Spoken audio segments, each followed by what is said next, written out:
Vous vous trouvez présentement devant le monastère des Ursulines de Trois-Rivières tel qu'il est en 2017. Ce bâtiment possède une architecture et une histoire riches, à l'image de notre ville. Sa création remonte à l'arrivée de 3 Ursulines à Trois-Rivières en 1697. Il s'agit de Mère Marie de Jésus d'Ourouet, de Sœur Saint-Cécile le Vaillant et de Sœur Sainte-Anne Gravel. Elles sont rapidement rejointes par les sœurs Marie-Madeleine de la Conception Amiotte et de Saint-Michel Drouard. 3 ans plus tard, elles fondent le monastère devant lequel vous vous trouvez. Ces 5 femmes ouvrent la première école pour jeunes filles de la ville et accueillent des pensionnaires et des externes. Elles inaugurent également le premier hôpital de la ville, l'Hôtel-Dieu des Ursulines. C'est d'ailleurs pour appeler cet hôpital que la rue en face du musée qui descend vers le fleuve s'appelle la rue de l'hôpital. Nous sommes maintenant sur le côté du monastère pour observer le cadran solaire qui s'y trouve. Il s'agit d'un objet marquant du paysage architectural de la ville. Installé en 1860, il est l'œuvre de Charles-Olivier Caron, chapelain des Ursulines. En 2017, des sœurs habitent toujours le monastère. Toutefois, elles prévoient quitter ces lieux dans un futur proche. Avant leur départ, elles vous ouvrent leurs portes pour une visite guidée des lieux qu'elles habitent depuis plus de 300 ans. Il s'agit d'un témoignage historique important et vous aurez la chance d'explorer des lieux que peu de gens ont eu la chance de voir au fil des siècles. Nous nous trouvons dans la chapelle du monastère. En 1957, la Mauricie comptait plus de 300 sœurs ursulines. Lors des messes, le chœur se remplissait et la chapelle où l'on se trouve présentement était bondée d'élèves. Les messes qui se déroulaient ici à l'époque étaient toutes chantées en latin. Avant 1966, les religieuses assistaient à la messe à partir du cloître. Il s'agit du chœur des religieuses qui se trouve à gauche de l'autel. Allons justement découvrir cet endroit.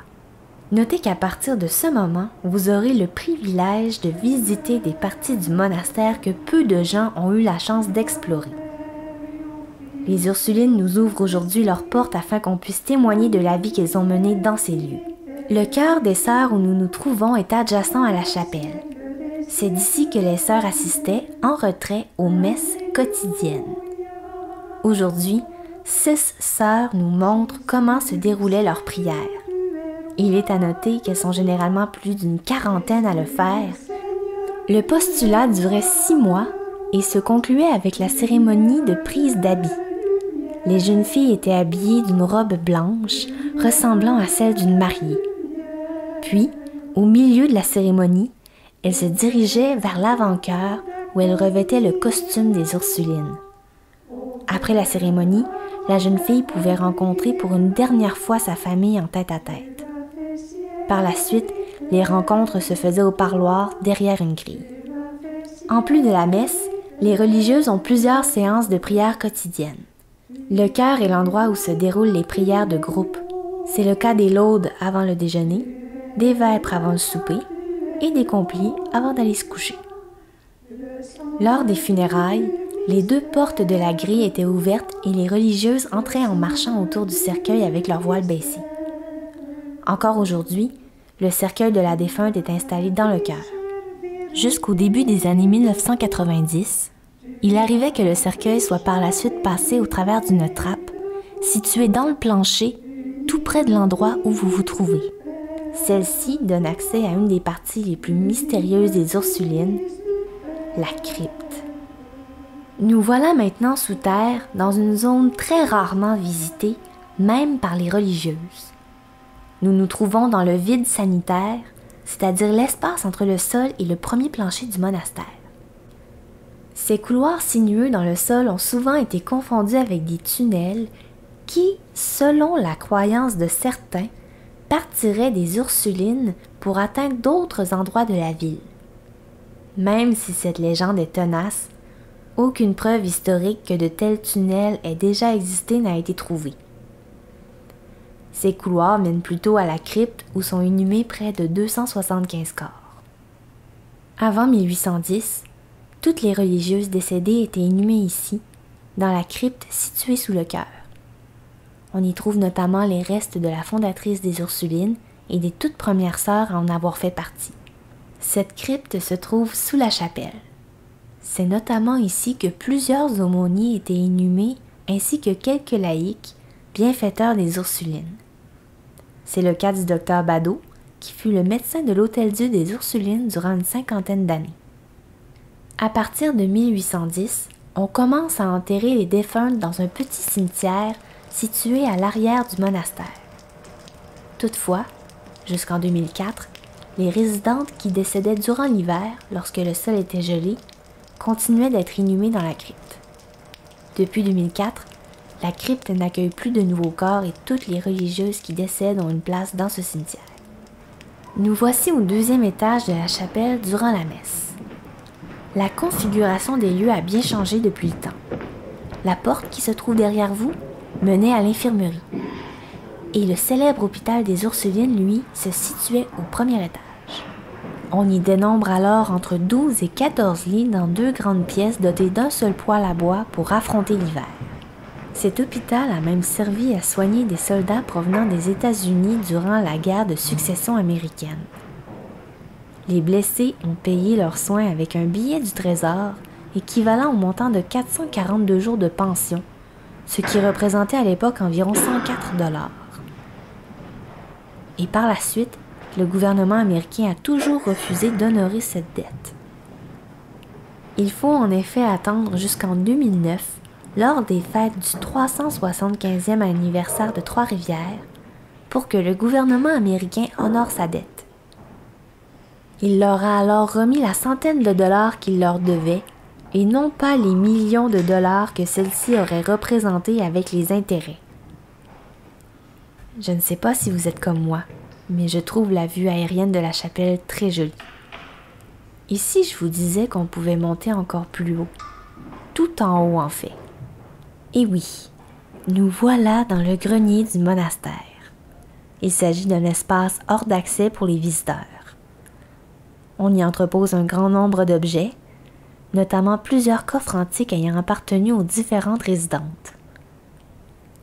Bon, tout à l'heure, je vous ai dit qu'on pouvait monter très haut, et il est vrai que le grenier se situe au dernier étage.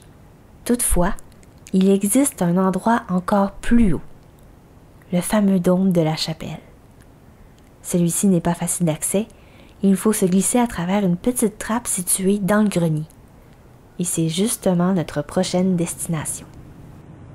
Nous nous trouvons tout en haut de la chapelle, à l'intérieur du dôme. Celui-ci n'est pas accessible en temps normal pour des raisons de sécurité évidentes. Mais comme vous ne risquez rien, prenez un instant pour profiter de la vue.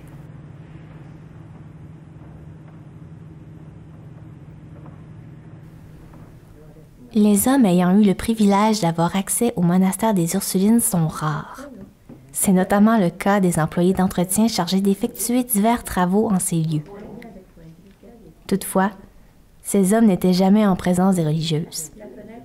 Quand des réparations devaient avoir lieu à un endroit, celles-ci se retiraient pour laisser les hommes travailler seuls. Nous nous trouvons maintenant dans une salle qui sert aujourd'hui à faire des réunions. Toutefois, cet espace a longtemps été réservé aux hommes. Il s'agissait du lieu de résidence de l'aumônier et de son assistant. Ces derniers n'avaient aucun contact avec les religieuses. En fait, seules les sœurs Angélines étaient autorisées à les côtoyer puisqu'elles étaient chargées de veiller à leur bien-être. Elles transportaient notamment leur nourriture et faisaient leur ménage. Voici la chambre d'une sœur Ursuline. L'espace du monastère était restreint et ce n'étaient pas toutes les sœurs qui avaient le luxe d'avoir une chambre comme celle-ci. C'est un privilège pour celles qui sont les plus âgées ou qui occupent des fonctions importantes au sein du monastère. Voici d'ailleurs une reconstitution du témoignage d'une sœur qui nous parle des chambres. Regarde ce que ça représente. Aujourd'hui, on trouve ça petit, mais dans le temps, on avait une robe d'hiver et une robe d'été.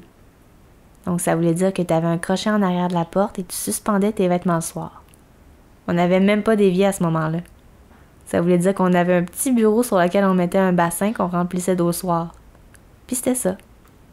Plus tard, ils ont ajouté des éviers et des grandes armoires. Mais dans le temps, on n'avait pas ça. Des douches ont été ajoutées en 1956. et l'eau courante, chaude et froide, a aussi été introduite à partir de 1966. Prenons quelques instants dans une des salles communes du monastère pour en apprendre davantage sur le mode de vie des Ursulines. La cloche pour réveiller les religieuses sonnait à 4h55. Elles faisaient alors une petite toilette et s'habillaient. Elles récitaient silencieusement une prière en faisant chacun de leurs gestes. À 5h30, c'était l'heure d'oraison, suivie des laudes et de la messe. Par la suite, elles allaient déjeuner, toujours en silence.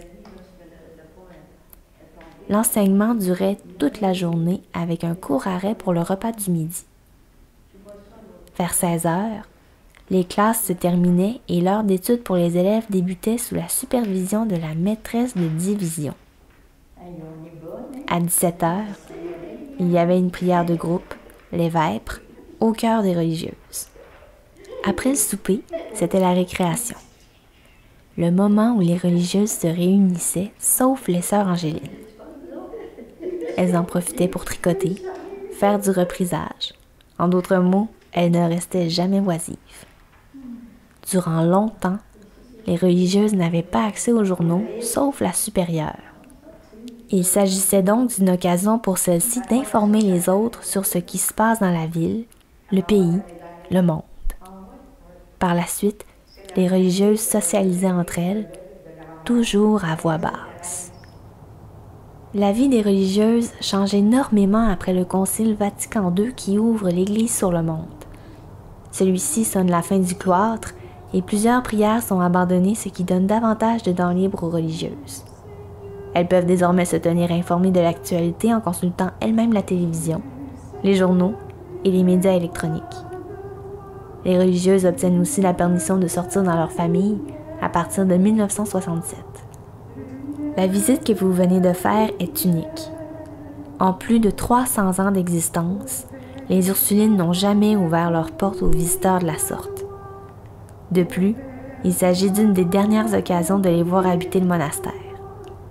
L'histoire laisse des traces, et grâce à cette visite virtuelle, vous avez eu la chance d'en être le témoin.